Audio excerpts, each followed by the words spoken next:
Grüß euch Gott, Kinder. Ihr wisst doch wohl, was ein Grantler ist, ja? Ein Mensch, der an allem herumnörgelt, dem man einfach nichts recht machen kann. Solche Leute gibt's, leider. Sie sind für niemand eine Freude, nicht mal für sich selber. Der Meister Eder hat so einen als Kunden, es ist der Herr Schladerer. Dem Schreinermeister wird schon immer Angst und Bang, wenn dieser Herr in die Werkstatt kommt. Doch das tut er Gottlob nicht oft, aber jetzt war es wieder einmal soweit. Der Herr Schladerer hat eine Garderobeablage mit 2 kleinen Schubfächern bestellt. Wie bei solchen Leuten immer, es ist brandeilig und muss auf die Stunde fertig werden. Der Meister Eder war auch auf die Stunde fertig. So, jetzt kann er kommen, der Herr Schladerer. Ich bin fertig. Ui, das ist aber schön geworden. Gell? Ja, ich liebe Möbel mit kleinen Schubladen. So? Ja, weil man in so kleine Schubladen kleine Pumuckls einsperren kann. Also mir gefallen die Griff da nicht besonders.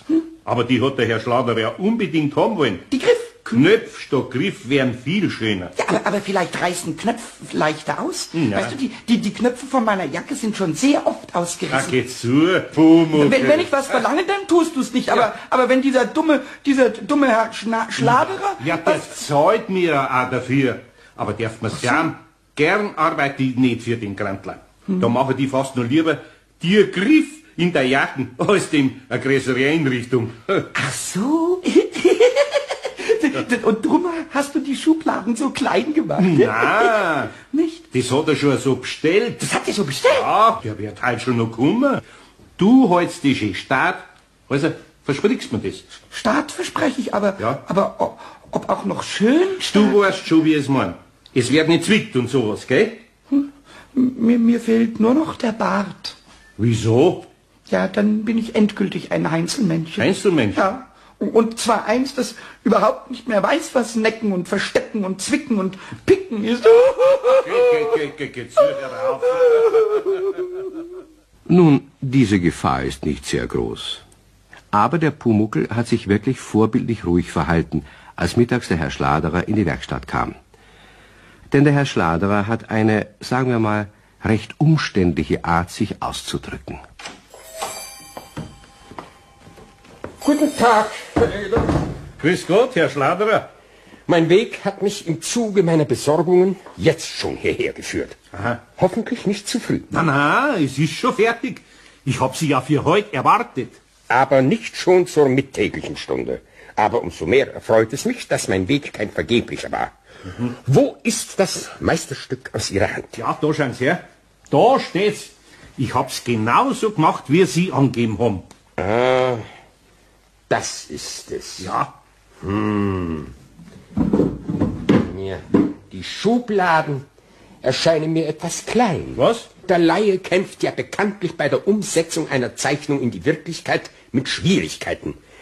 Ich habe mir das ganz anders vorgestellt. Ja, mei. Außerdem sind, wenn Sie gestatten, dass ich das noch bemerke, diese beiden Griffe einfach zu viel. Zu viel? Ja, zu hervorstechend, zu beherrschend, wenn ich das noch sagen darf. Ja, Knöpfe wären schöner gewesen. Da haben Sie recht. Nun, dann wollen wir nicht anstehen und Knöpfe hinmachen, nachdem wir in diesem Punkt so erfreuliche Einigkeit erzielt haben. Nein, da nützt unsere ganze Einigkeit nichts. Bitte? Wenn ich da jetzt Knöpfe mache, na sieht man da die Löcher von denen Griff. Ja, das hätten Sie sich schon vorher überlegen müssen. Ich habe Ihnen ausdrücklich gesagt, dass ich für Knöpfe bin. Nun, mein Lieber, dann bin ich eben einem Irrtum unterlegen. Und wir machen jetzt eben die Knöpfe hin. Aber ich habe Ihnen da gerade gesagt, dass das nicht mehr geht. Also, es tut mir leid, Herr Schladerer, ich bin kein Zauberer. Löcher im Holz sind Löcher. Ich kann nicht Hokuspokus machen. Das verlangt ja auch niemand. Aber selbst ich als Laie weiß, dass es Holzkit gibt, mit denen man Löcher im Holz verschwinden lassen kann. Ja, aber nicht in ein Holz mit der Maserung und den Farbton. Also, der Farbton, lieber Meister. Der Farbton entspricht auch gar nicht meinen Vorstellungen. Was, nicht? Mir schwebte mehr ein dunklerer Ton vor. Ja, mei, da kann ich nichts dafür, wenn Sie sich bei allem was ganz anderes vorstellen, als das, was Sie bestellen. Darf ich Ihnen gebührend zur Kenntnis bringen, Ja. dass ich als Kunde sehr wohl berechtigt bin, Einwände vorzubringen. Von mir aus wenden Sie, was wollen. Ich hab's genauso gemacht, wie Sie es bestellt haben. Ich bedauere. Ich muss darauf bestehen, dass die von mir gewünschten Änderungen durchgeführt werden. Widrigenfalls sehe ich mich außerstande, Ihnen dieses Ding da abzunehmen. Dieses Ding, Herr Schladerer, ist genau nach Zeichnung gemacht. Das ist mein letztes Wort in der Sache. Meine Beanstandungen gelten nur den Maßen der Ästhetik. Oder, wie Sie es wohl besser verstehen, dem leider sehr schmerzlich vermissten Schönheitssinn. Ich wünsche hier Knöpfe und keine Griffe, egal was besprochen wurde. Ja, und die Löcher, die drin sind? Das überlasse ich Ihrer Kunstfertigkeit. Und das ist mein letztes Wort. Und mein letztes Wort ist, dass dieser Pfusch wird. Ich mach sowas nicht. Das werden wir sehen. Ich komme nachmittags wieder. Guten Tag. Ja, guten Tag.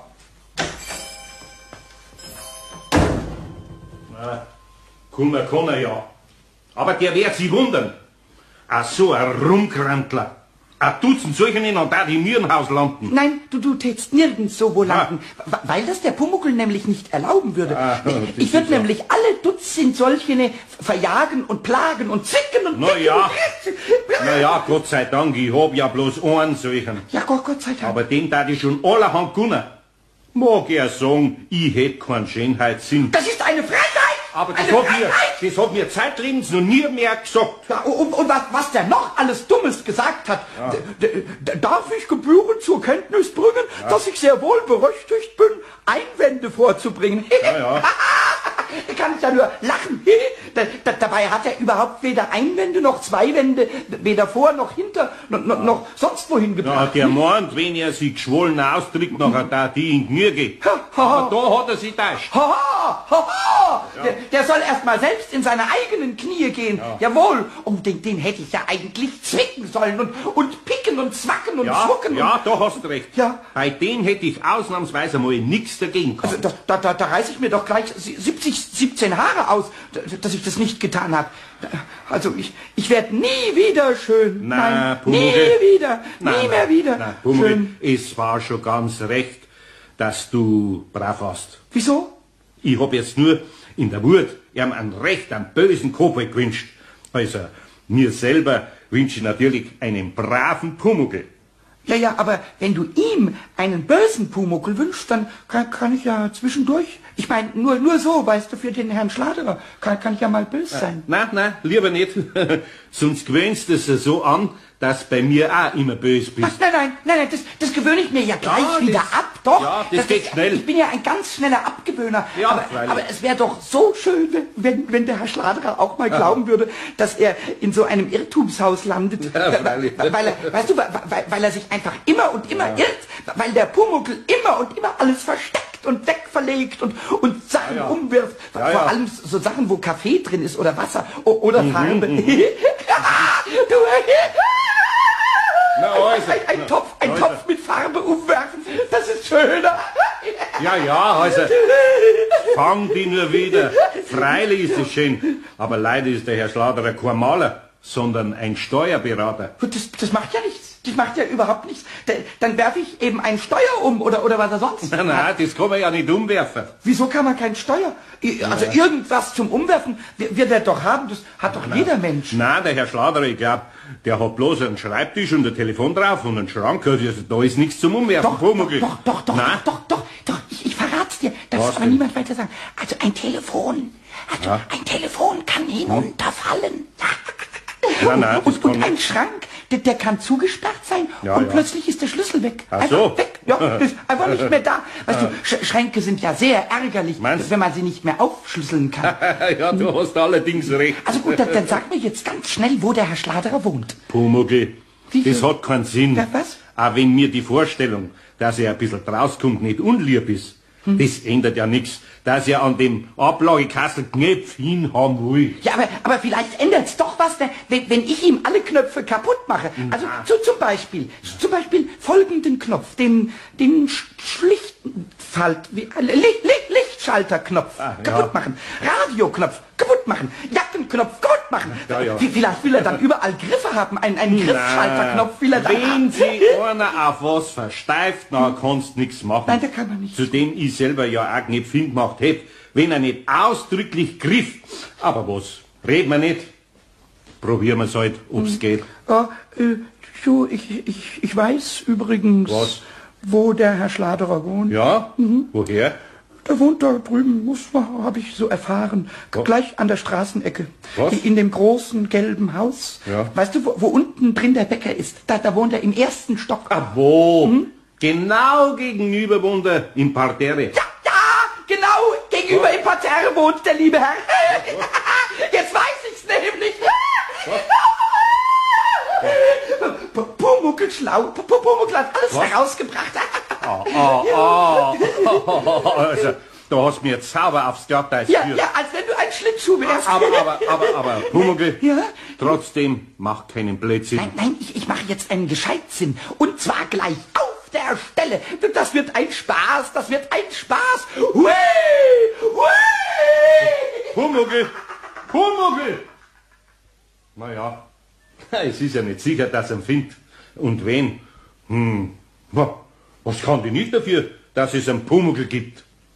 Gar nichts.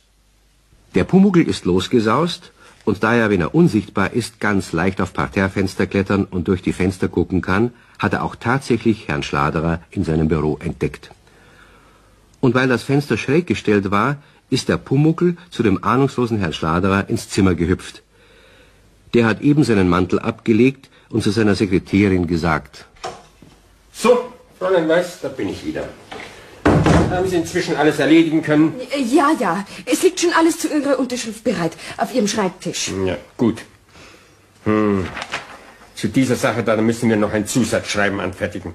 Ich diktiere es Ihnen wohl am besten gleich in die Maschine. Herr Schladerer, die Papiere fliegen davon. Schrecken Sie mich doch nicht so. Ein Windzug. Das kommt davon, weil Ihr Frischluftbedürfnis so ungeheuer ist, dass andauernd Fenster aufgerissen werden müssen. Da jedoch der Boden sauber ist, hat keines der Schreiben Schaden erlitten. Entschuldigen Sie, Herr Schladerer, aber ich habe überhaupt keinen Windzug gespürt. Wo ist denn mein Füllfederhalter? Auf Ihrem Schreibtisch, Herr Schladerer. Aber nein, Ganz sicher, ich habe ihn für Sie zurechtgelegt. weiß der Himmel, wo Sie ihn hingelegt haben. Da auf dem Schreibtisch ist er jedenfalls nicht. Ich weiß aber ganz bestimmt, vielleicht haben Sie ihn in Gedanken eingesteckt. Ich pflege nicht in Gedanken Gegenstände einzustecken. Nein, aber es könnte doch sein, ich weiß ganz sicher, dass ich... Was wissen Sie sicher? Da, sehen Sie, da liegt er auf dem Boden. Ich habe aber ganz bestimmt den Füllfederhalter nicht auf den Boden. Reden Sie keinen Unsinn, natürlich haben Sie nicht. Hier, sehen Sie, die ganze Tinte ist auf dem Teppich verspritzt. Oh Gott, der schöne neue Teppichboden. Oh, Ihre Frau Gemahlin wird untröstlich sein. Ja, das wird sie ganz ohne Zweifel. Geben Sie mir die Tinte her. Ich muss den Füllhalter neu auffüllen. Jawohl, bitte, hier, Herr Schladerer. Stellen Sie es auf meinen Schreibtisch. Jawohl, Herr Schladerer. Soll ich Ihnen den Füllfederhalter nachfüllen? Nein, das mache ich lieber selbst. Das muss man mit Gefühl machen. Sehen Sie, so. Herr Schladerer, die Tinte. Schnell, Oh Gott. schnell, es rennt alles über den Schreibtisch. Die Papiere, die Papiere. Gott, das ist die Steuererklärung. Oh Gott, oh Gott. Himmel, haben Sie denn nichts zum Wischen Ja, zu tun? doch, Sie doch ja. etwas. Sie sehen doch, dass alles drin. Ja, das sehe ich, aber wo ist denn der Löscher? Herr Schladerer, die Tinte tropft von den Papieren auf den Teppich, oh Gott. Und wo ist denn mein Taschentuch? Wo ist denn meine Tasche? Versuchen Sie nicht Ihre Tasche, nehmen Sie von mir aus das Deckchen da unter der Blumenvase. Nein. Ja, Sie sehen doch, dass ich die Hände voll habe. Halten Sie doch die Bescherung auf zum Aber nicht doch das Deckchen, was würde Ihre Frau sagen? Dort ist eine Zeitung. Ja, Die ja. sagt auf. Herrschaft doch mal. Ja, die sagt ab. Hier sind die Bücher. Eduard, man hört dich bis in die Küche vor. Oh Gott, mein Teppich. Ja, wie sieht's denn hier aus, Fräulein Weiß? Wie konnte denn das passieren? Gnädige Frau, Ihr Herr Gemahl... Redet nicht, sondern tut doch endlich Tut was. ja schon was, aber... Oh, Eduard, die Vase. Ich bin an die auf, Vase auf, überhaupt Vase. nicht. Ich bin einen Meter davon entfernt geblieben.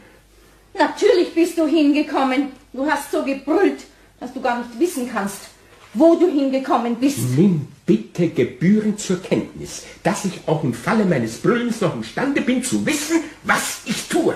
Nichts weißt du, Eduard, nichts. Aber bitte, von mir aus, schwimm doch davon mitsamt deinem Büro. Nun stehen Sie doch nicht so herum, Fräulein Weiß. Laufen Sie meiner Frau nach, holen Sie einen Putzler. Ja, natürlich, Herr Schladerer. Ach, das auch noch. Schladerer. Grüß Gott, Herr Schladerer. Hier ist der Bruder Ihr... Wer ist bitte dort? Bitte? Ja, hier ist der Bruder... Bitte? Ja, Sie bearbeiten doch gerade die Steuer. Was? Karl Friedrich Amadeus Wolf. Das auch für mich tun, wissen Sie? Also auf jeden Fall, dass Sie das auch tun. Wie bitte? Ja, ich weiß immer noch nicht, wer dort ist. In der Leitung ist eine Störung. Bei mir ist keine Störung, ich kann Sie recht gut hören. Also hören Sie mal zu. Es handelt sich also, dass Sie mir... Bitte? Ja, das ist äußerst wichtig und ich meine, das ist doch sicherlich nicht nur eine Honorarfrage, nein, sondern... Entschuldigen Sie, ich verstehe überhaupt nicht. Sie werden immer wieder unterbrochen. Mit wem habe ich bitte die Ehre? Die Ehre, nein, eigentlich bin ich nicht, sondern mein Bruder. Was ist? Hören Sie, mein Bruder ist Ihr Klient, aber ich möchte... Ich weiß nicht, das muss wohl in meinem Apparat liegen. Ich höre nur Bruchstücke. Können Sie mir bitte Ihre Nummer geben? Ich rufe zurück. Ja, Moment, Herr Bruchstück. Nein, Herr Schladerer. Nein, hier, also gut, warten Sie mal. 530, 7, 2... 2 und was? Ja, Herrschaftszeiten. 530, 7, 2... Ja, ich werde wahnsinnig. Immer die letzte Zahl kann ich nicht hören. 537, 2 und... Ja, jetzt haben Sie es ja gleich. Nein, 530, 7... Hallo? Hören können.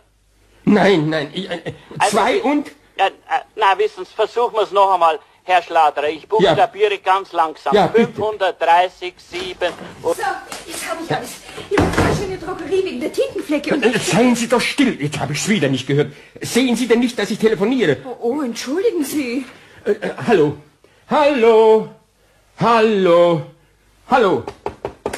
Ach, jetzt ist er endgültig weg. Und ich weiß weder, wer es war, noch was er wollte. Ich werde wahnsinnig. Ich habe doch nur... Was kichern Sie denn so albern? Machen Sie lieber Ordnung. Aber Herr Schladerer, ich habe gar nicht gekichert. Das muss von draußen... Ach, das wird wieder der Mann sein. Schladerer. Ja, endlich habe ich einer wieder. Also versuchen wir es noch einmal, Herr Schladerer. Ja. Gell, hier ist der... Hallo? Ich höre nichts mehr. Hallo? Das war nicht nur schön, das war auch lehrreich. Ja, was Jawohl. Ich habe gelernt. Was? Gelernt hast du was? Ja, ich habe gelernt, wie man Telefon stört. Ja. Und Fräulein Weiß hat gelernt, wie man aufputzt und Frau Schladerer. Der hat gelernt, was man in der Drogerie gegen Tinte kaufen muss. Und Herr Schladerer hat gelernt, hat gelernt, auf einem Fuß zu stehen, damit er nicht mit dem anderen ins Wasser tritt. Ja, um und Gottes dabei zu telefonieren. Was? Und dabei in der Hand eine Steuereiverklärung zu halten, Was? die voll Tinte ist. Und dabei... No. Und nichts zu verstehen. Pumuckl, du warst tatsächlich dort. Ach, tut Lachen weh. Ja, und wie ich dort war. Ach, war das gut. Ja, und wieder mal ein richtiger Klabauter-Kobold zu sein. Jetzt sag mal, was hast du denn alles angestellt? Alles. Hast du alle Schlüssel versteckt und Knöpfe? Ach, der Schlüsseltrick ist ja langweilig und Knöpfe sind ja nichts, ist ja rein gar nichts gegen Tinte. Ja, was hast du denn dann gemacht? Besonders wenn Tinte unter Papier und Bücher kriecht, so langsam und dann über die Schreibtischkante auf den Teppich läuft. Na, das hast du gemacht. Ja, alles gut. Pumuckl, das hättest du nicht tun dürfen. Das habe ich vielleicht nicht tun dürfen, aber das habe ich tun müssen. Jawohl. Also Mei. Tintengläser, also volle Tintengläser ja nicht, aber volle Tintengläser, die müssen mal umfallen. Und Blumenvasen, also auch volle Blumenvasen auch. Ja. Das ist Koboldsgesetz. Ja, Koboldsgesetz. Jawohl. das ist ja- Jawohl. Und Telefone, die müssen auch mal nicht gehen. Das ist auch ein Koboldsgesetz. Ja, so und alle, die Schladerer heißen, also besonders dieser Herr Schladerer, die müssen mal glauben, dass auch sie sich dumm anstellen können. Das ist also das glaube ich, das ist sogar ein Menschengesetz. Schon, aber schaden tut das ja nix, wenn der Schladerer das gelernt hätte, aber deswegen hört das Granteln da nicht auf. Der kann nämlich gar nicht anders. Doch, der kann schon anders. Der kann richtig schreien.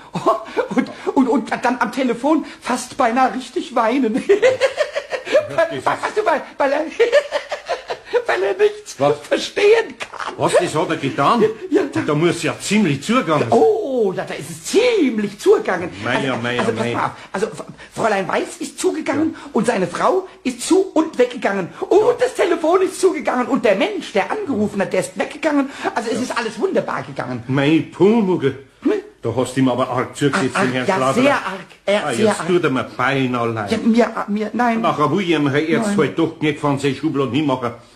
Probieren wir es halt. Vielleicht fällt's dann doch nicht so auf. Nein, das machst du nicht. Ich gebe mir solche Mühe, Herrn Schladerer zu ärgern und du gibst dir jetzt Mühe, ihn zu entärgern. Ja. Nein, der darf nicht entärgert werden. Der muss sich weiter und weiter. Na, Pumuckl, das war nicht richtig. Irgendwann muss ja mal ein End hergehen mit der Sich-Ärgerei. Ich find das lang. Ja, und wenn er dich weiter ärgert, was ist dann? Wenn er dich weiter ärgert, weil er dann wieder liebe Griffe statt Knöpfe will und vielleicht 3 Schubladen statt 2 und das warten wir jetzt einmal ab. Na gut, das warten wir ab, aber dann werden wir ja schon sehen. Der Meister Eder ersetzte die Griffe durch Knöpfe, und wenn man nicht genau hinsah, konnte man die Stellen, wo zuerst die Griffe angeschraubt waren, nicht mehr erkennen. Allerdings fiel dem Meister Eder diese Arbeit doch ein wenig leichter, wenn er daran dachte, wie der Kobold dem Herrn Schladerer mitgespielt hatte. Und dann tauchte der Herr Schladerer auch tatsächlich auf. Er machte einen recht nervösen Eindruck. Guten Tag, Herr Eder. Grüß Gott, Herr Schladerer. Ich komme, wie Sie aufgrund unseres Gesprächs wissen, um denn nun hoffentlich das Kästchen mit entsprechender Änderung abzu... Ja, also, ich hab ja nicht die Knöpfe gemacht. Oh, da bin ich froh. Oh, heute geht mir nämlich alles schief. Und es hätte mich nicht gewundert, wenn ich nun hier bei Ihnen auch noch auf weiteren Widerstand gestoßen wäre. So. Ja, Sie ahnen nicht, was mir inzwischen alles widerfahren ist. Was Sie nicht sagen?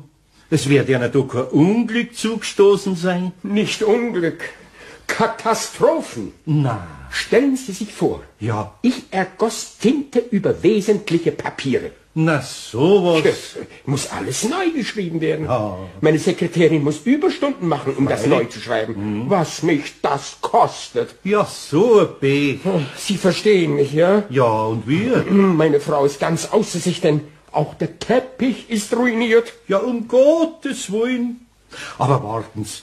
Ich hab ein Bücherl, da steht was drin über Flecken. Ja? Ja, das hab ich selber am Teppich schon ausprobiert. Ach. Damit geht's ganz bestimmt weg. Ach, Herr Eder, Sie sind mir ein rechter Trost. Ja, trösten's nur, Ihr Frau. Das kriegen Sie schon wieder hin. Ja, und stellen Sie sich vor, Was? das Telefon hat nicht mehr funktioniert. Na. Ich habe natürlich die Störungsstelle angerufen, Ja. aber die hat nichts gefunden. Aha, das kann man denken. Weiß ich, wann die Störung wieder auftritt? Das ist ein Unsicherheitsfaktor und niemand kann mir helfen. Es macht mich rasend, mir vorzustellen, Ja. dass dieses Aufhören einer Verständigung sich wiederholt. Na, Herr Schladerer, das wiederholt Sie nimmer. Bitte? Ganz bestimmt nicht. Ja, woher wollen Sie denn das wissen? Das weiß ich, ja, weil ich mich da auskenne. Ja. Ja, aber ich verstehe nicht. Ich bin zwar kein Techniker, Ja. aber wenn so eine Störung einmal vorkommt, dann ist sie durchaus imstande, sich zu wiederholen. Na, das wiederholt Sie nimmer. Und wenn wirklich, nachher brauchen Sie nur die Gabel von dem Hörer festhalten. Festhalten? Dass sie sich nicht runterdrückt. Nachher sind Sie vor solchen Störungen ganz sicher. Also für diesen Rat bin ich Ihnen unendlich dankbar, Herr Eder. Ja, gern geschehen. Ja, und jetzt zu unserem Kastel. Ja. Also, ein bisschen sieht man es natürlich schon noch. gell? Das- Nicht der Rede wert, Herr Eder. Ich sehe es überhaupt nicht mehr, wo zuerst die Griffe waren. Ja? So ist es ausgezeichnet. Na ja, nachher ist mir ja recht. Also, ich kann ja im Preis was nachlassen, weil schließlich... Das kommt überhaupt nicht in Frage, Herr Eder. Ja, doch. Also, so sieht die Geschichte ja ganz anders aus. Ja. Auch die Proportionen sind jetzt wieder in Ordnung. Ja, was doch so Knöpfe alles ausmachen. Aber ich hab's ja gleich gesagt. Ja, nicht? das hat sich nicht gleich für den Laien so durchschauen lassen. Ja. Aber Sie hatten natürlich recht. Ja. Natürlich war es auch meine Schuld. Ja, aber sie haben nicht geklappt. Also passen Sie auf. Sagen wir 10 Mark weniger. Naja, wo Sie doch jetzt auch so viel Ausgaben in Abschreiben für Ihre Sekretärin Ich haben. bitte Sie, Herr Eder, nein, das hat nun wirklich nichts mit Ihnen zu tun. Nein, Sie hatten doppelte Arbeit und ich bin Ihnen ja sowieso schon sehr verbunden für die Mehrarbeit, die ich Ihnen gemacht habe. Ja, und wegen dem Farbton, ich kann da schon mit was drüber gehen, wissen Sie, schauen Sie mal her, damit es ein bisschen dunkler wird. Aber wenn nein, Sie meinen, nein, der Farbton passt recht gut. passt Ihnen? Ja, wenn Sie mir nur das Büchlein gegen die Flecke geben wollten. Das Bücherl, ja, freilich, ich hol's schnell, gell, ich hol's. Was ist denn, Herr Schladerer? Ich weiß nicht, mich hat was gezwickt. Ja? Entschuldigen Sie vielmals, Herr Schladerer. Also, das tut mir wirklich leid. Aber Herr Eder, da brauchen Sie sich wirklich nicht zu entschuldigen. Dafür können Sie so wenig wie für meine Tintenflecke zu Hause. Darauf hat der Meister Eder nur etwas Unverständliches gemurmelt und schleunigst das Büchel über die Fleckenentfernungsmittel geholt. Und so kam es, dass sich die beiden Herren auf das Liebenswürdigste trennten. Als der Meister Eder und sein Pumuckl wieder allein waren, saß der Pumuckl in seiner Schaukel und schaukelte wild hin und her. Also jetzt kenne ich mich überhaupt nicht mehr aus. Warum? Also dich ärgert der Herr Schladerer so, dass ich ihn ärgere? Ja. Und statt dass aus 2 Ärgern ein großer Ärger wird große Freundlichkeit draus. Ja, mein Pumuckl, es gibt halt so ein paar Menschengesetze, die sind für einen Kobold schwer zu verstehen. Ja, sehr Zum schwer. Beispiel, wenn Sie 2 übereinander ärgern und der eine versteht den anderen plötzlich aus irgendeinem Grund, nachher geht mit der Ärgerei gleich ein End her. Nein, das verstehe ich kein bisschen. Ich verstehe ja auch nicht, was du plötzlich verstanden hast.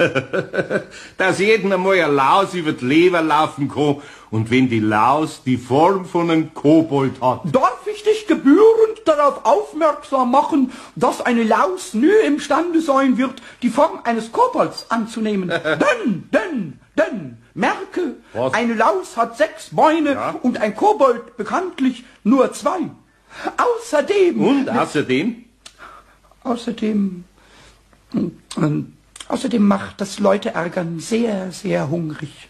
So hungrig, dass mein Magen ärgerlich wird. Na also, das wollen wir vermeiden. Pumuckl, komm, mach mir eine kräftige Brotze. Oh ja, mit Bier. Und das taten sie auch. Und da bekanntlich eine Brotzeit am besten bekommt, wenn man sie gemütlich einnimmt und frei von allem Ärger ist, war dafür jetzt auch die richtige Zeit. Der Herr Schladerer aber hat das Garderobekästchen nach Hause getragen und seiner Frau hat es so gut gefallen, dass sie darüber sogar beinahe die Tintenflecke vergaß. Und somit war alles wieder im rechten Lot. Und wie die Geschichte vom Meister Eder und seinem Pumuckl weitergeht, das erfahrt ihr dann das nächste Mal. Bis dahin, auf Wiederhören.